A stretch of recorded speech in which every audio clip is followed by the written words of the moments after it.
Seisus, et me võime öelda, et sotsiaaldemokraatide presidendikandidaat on Eiki Nestor. Oleme selles seisus, et sotsiaaldemokraatide presidendikandidaat on Eiki Nestor. Ehk Allar Jõksi kandidatuuri sotsiaaldemokraadid ei toeta. Jõks, kes võiks olla nagu esimene mitme Riigikogus oleva erakonna kandidaat. Jõks on praegu ühe erakonna kandidaat. Ta ei ole isegi veel mitte kahe erakonna kandidaat, nii nagu ma eilsetest uudistest aru sain. See, et erakonnad oma kandidaate välja käivad, ma arvan, on normaalne. Aga nädalavahetusel Jõksist räägiti siis, kui omavahel koos olite sotsiaaldemokraadid? Ei räägitud. Me oleme arutanud neid küsimusi enne meie erakonna juhatuses ja meie erakonna fraktsioonis. Ja seal langetati siis otsus, et me läheme oma kandidaadiga, et see kandidaat olen mina. Mõned päevad tagasi siin möödunud nädalal, kui mu mälu mind ei peta, oli Ülle Madise Televisioonis külas ja rääkis valitsuse kuluaarides ringlevast ideest, et tuleks reguleerida asju nii, et Riigikogus jamamist vähem oleks, et asjad läheksid sealt lihtsamalt läbi. Kuidas sellele asjale presidendikandidaat Eiki Nestor vaatab? Presidendikandidaat Eiki Nestor vaatab sellele asjale kriitiliselt, nii nagu Ülle Madisegi. Minu meelest me oleme hakanud tähtsustama mingeid asju, millel ei ole nii suurt väärtust, et tegelikult ei ole oluline, mitu eelnõud Riigikogus on sellel nädalal esimesel lugemisel, mitu teisel, mitu kolmandal. Tähtis on, et kõik need asjad, mis vajavad seaduste muutmist ja on ühiskonnas mingit pidi valesti, need seadused ka muudetaks.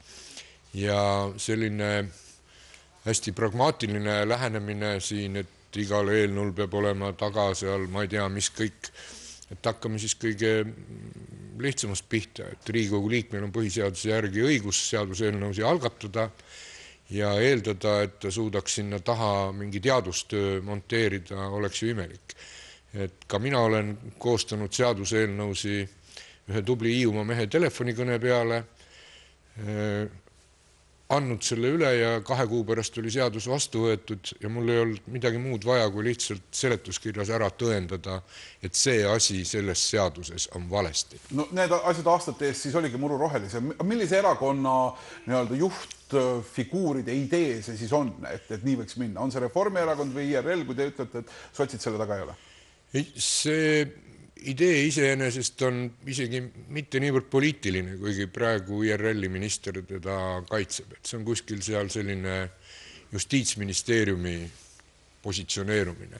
Et mina selles debatis parlament versus täitevvõim olen kindlasti parlamendi poolt ilma mingi jututa. Et siiski need inimesed, kes on saanud valijate poolt volituse asju otsustada, nende õigust ei saa väärata ükskõik mis ametkondlik barjäär.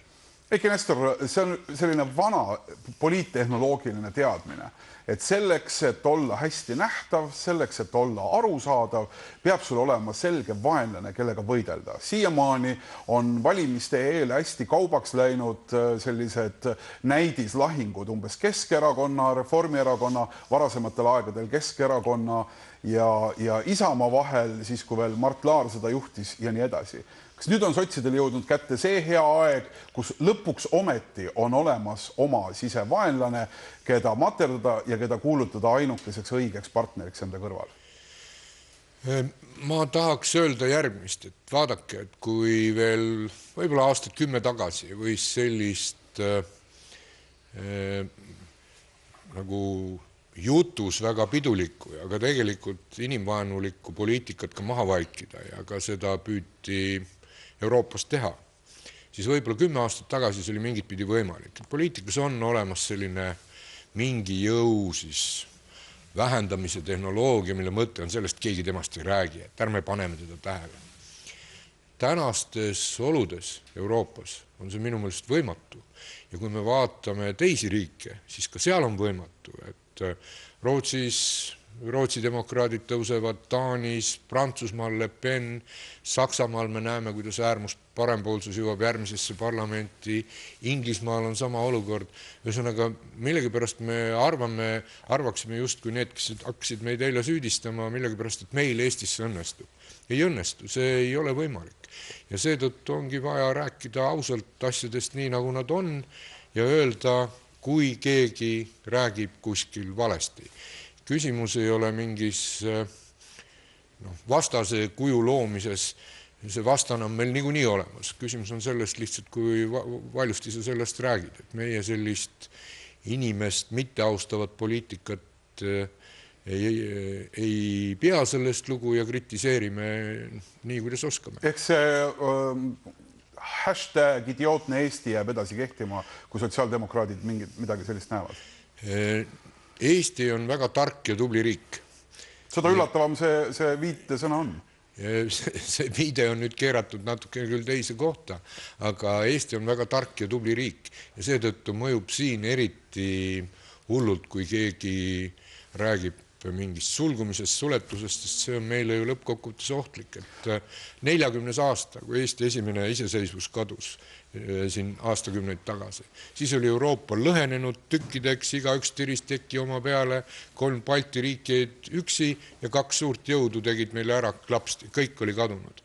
Ja kui me nüüd võitleme selle ühinenud ja koostöötava Euroopa vastu, no jumal hoidku inimesed, mõelge natuke. Aga kas need suured probleemid, kus mingi osa, tahtmata kasutada siin sõna suur, ei saa aru aetavast poliitikast, ei ole mitte tekkinud seetõttu, et asjadest ei ole räägitud päris nii, nagu nad on, vaid on antud lihtsalt teissugust väikest vaadet. Kooseluseaduse nii-öelda turule toomise lugu, rahva ette toomise lugu on võib-olla lõpuni analüüsimata, aga see oli üks koht, kus inimesed ei mõistnud, mis poliitikat Toompeal ajatakse. Ja need on olnud sealt edasi päris mitmed keerulised lood, kus inimestel on olnud raske lihtsalt mõista, mida tehakse.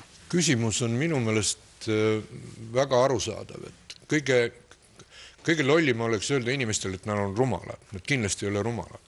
Siis on osa inimesi, kes on nende seaduste poolt ja saavad ka aru sellest avatud Eesti riigist kui kaasaegsest Eesti riigist. Aga väga paljudele inimestele see uus nii-öelda globaliseerunud maailm on tekitanud kõhklusi, isegi hirme. Inimesed ei tea, mis see on nendele tundmatu. Ja seetõttu on ka loomulik, et sa lihtsalt räägid neid asju selgeks.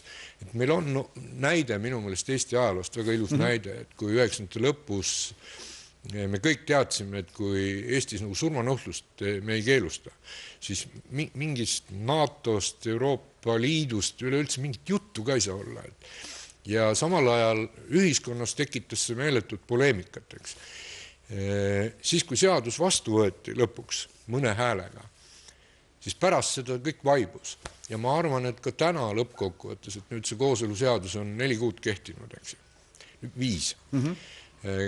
Kuskil 50 inimest on saanud nüüd tänaseks oma elu korraldada normaalsel moel, nii nagu kombeks on. Neile on antud see võimalus, nad on selle ära kasutanud. Aga muidugi on raske kaaluda seda, mis see stress on, mis ühiskond on tekkinud. Ma tõesti olen väga paljudes, ma käin väga palju kohtun inimestega ja on ka palju vastastega.